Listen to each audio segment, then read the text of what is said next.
Saya sudah sampaikan sama istri saya, sama anak saya, mantu saya. Saya kasih tahu besok kamu kalau saya sudah tutup pengajian, saya banyak diam atau saya tidak komunikasi dalam segala hal kecuali yang penting. Kamu jangan heran. Karena ini instruksi dari, ini sekarang kita membicarakan tentang rencana mulai minggu depan kita punya pengajian, kita tutup. Karena saya sudah nyatakan minggu lalu bahwa saya mimpi Amirul Mukminin Maulana Ali bin Abi Thalib. Al-Imam Ali bin Abi Thalib, saya mimpi beliau menyentil bibir saya dan memberikan isyarat untuk tutup mulut. Karena membicarakan isyarat tutup mulut berarti saya tidak boleh banyak komen, tidak boleh berbicara kalau tidak perlu yang luar biasa. Kalau perlu yang luar biasa boleh.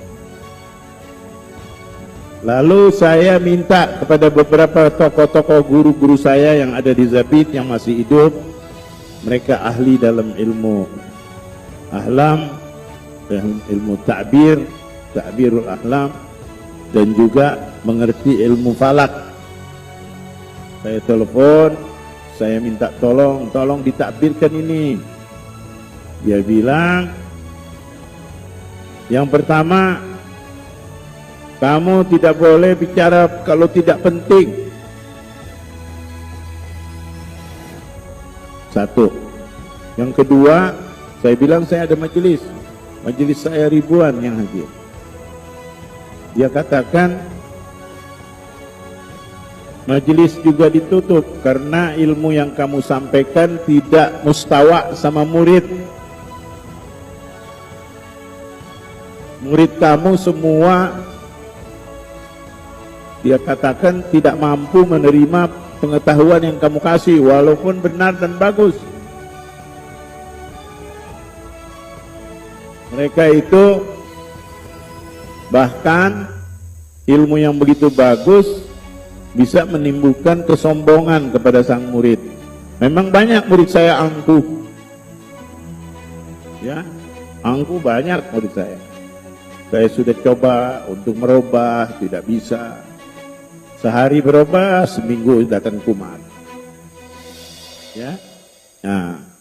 Nah ini perjalanan hidup mengajar selama 38 tahun, dari mulai Papua sampai ke Ternate, sampai ngajar ke Ambon, sampai ngajar ke Makassar, sampai ngajar ke Banjarmasin, sampai ngajar di Depok, ngajar ke Flores, ngajar ke Kupang. Dulu saya ngajar sampai di Kupang, sampai ke Timor Delhi saya pergi. Timor Delhi itu tempatnya Sanana Gusmau, saya ngajar. Jadi perjuangan yang luar biasa. Nah, karena ini mimpi yang begini bagus, saya mengambil kesimpulan berdasarkan ahli takbir dan ahlam untuk menutup pengajian. Walaupun saya sebenarnya rugi secara ilmu hitung dagang, kalau secara dagang saya rugi. Karena kenapa? Kalau secara ilmu kedokteran ini pasien saya, paham nggak? Kalau seperti orang dagang ini langganan saya. Orang dagang kan kalau punya langganan kan maju dia, betul apa enggak? Tapi berhubung langganannya geblek, jadi saya menyatakan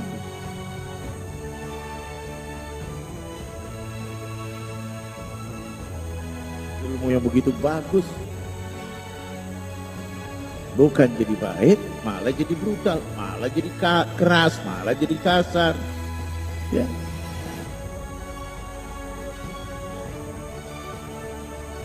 Kalau nanti ada lagi isyarat buka majelis lagi, saya buka.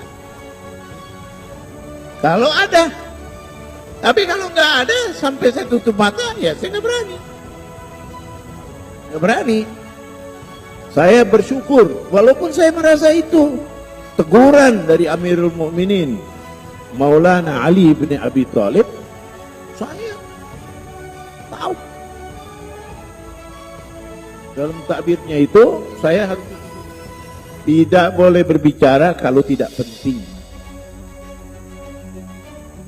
Dan saya sudah sampaikan sama istri saya, sama anak saya, mantu saya.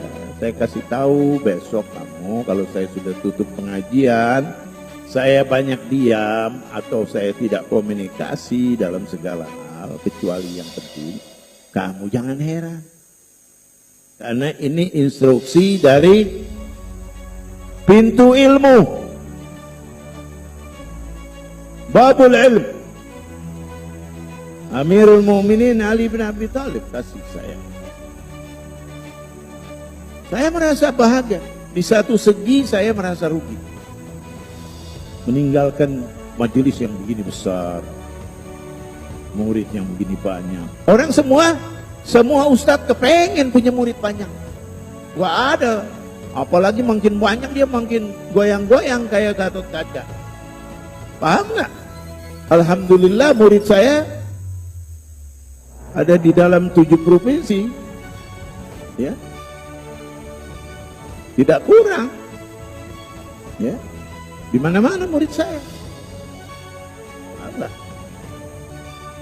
Di Ternate murid saya, di Ambon murid saya, di Manado murid saya, di Gorontalo ada murid saya, di Palu ada murid saya, di Banjar ada murid saya, Kalimantan Timur ada, Kalimantan Utara, di Jawa Tengah, di Jawa Timur, di Jawa Barat.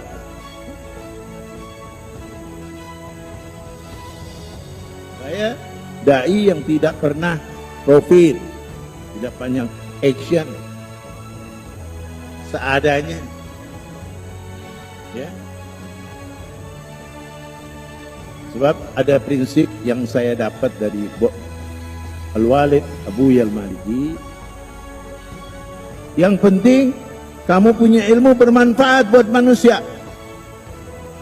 Sedikit atau banyak itu urusan Allah.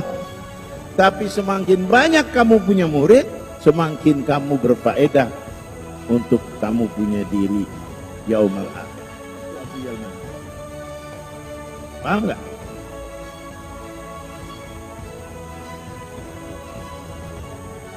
Jadi saya mohon murid-murid saya, tolong jaga akhlak yang baik. Satu, ya, jaga akhlak yang baik.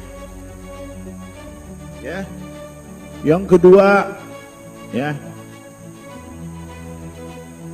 sembahyang jangan tinggal, sholat 5 waktu jangan tinggal, baca Quran jangan tinggal, membaca Awradus Salaf Al-Alawin jangan tinggal, Ratib Al-Attas, Ratib Al-Haddad, Wirid Al-Latif, zikir tauhid jangan ditinggal, ya, silaturahmi sama keluarga, sama teman, sama tetangga jangan ditinggal, kunjungi orang-orang soleh jangan ditinggal. Kalau kita lagi sumpah ziarah kuburan aulia, dari mulai Jawa Timur sampai Jakarta, ziarah aulia. Kata Nabi Muhammad, ana sayyidul wafa. Rasulullah adalah pemimpin budi. Jadi kalau ada orang yang bilang, oh, orang berbudi, orang yang tidak lupa dengan kebaikan orang, maka kata Nabi, aku adalah pemimpinnya.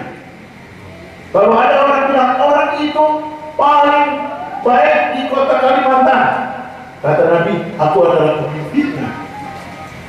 Ada orang baik di Arab, di Hadramaut, kata Nabi, aku adalah pemimpinnya. Ada orang baik di Tanah Jawa, kata orang itu orang baik, kata Nabi, aku adalah pemimpinnya. Nabi ada di atas, tidak pernah bawa di dalam kebaikan.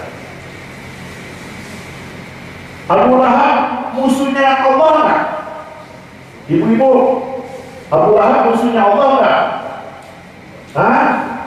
Musuhnya Allah. Ada ayatnya, tabat yada bilahabi wa taqa'na humaluhu wa ma kasab saya salat naran zata laha wa imra'atu hammalatal hatab fi jidha hablum min masad. Ini musuhnya Allah, nyata-nyata di Quran musuhnya Allah.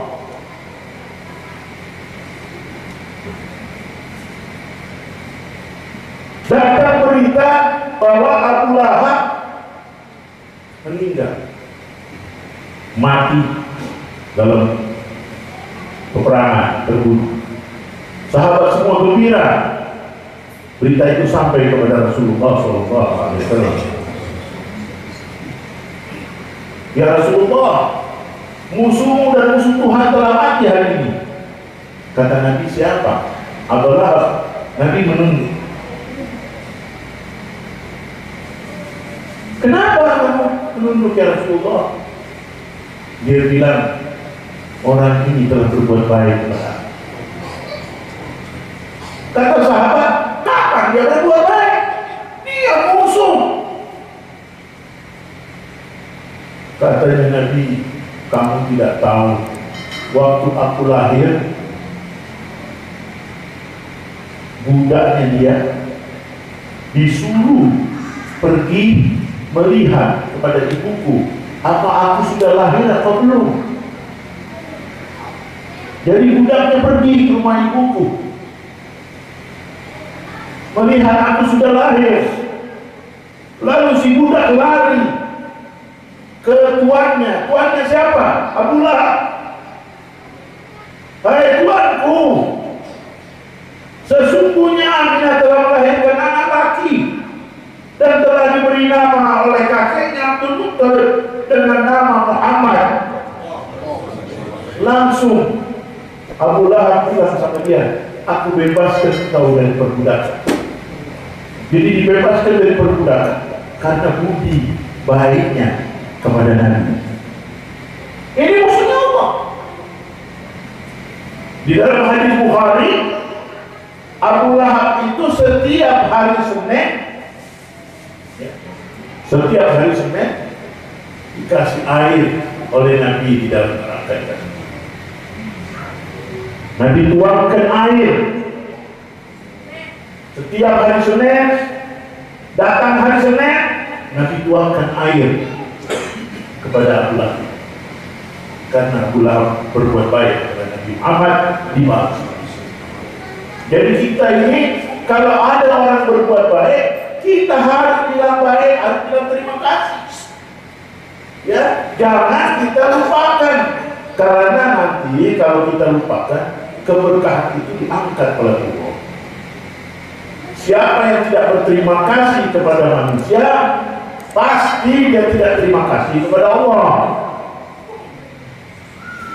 Siapa yang berterima kasih kepada Allah, pasti dia terima kasih kepada manusia. Orang sufi, para aulia menyatakan terima kasih kepada manusia di sini, yaitu terima kasih kepada Sayyidina Muhammad.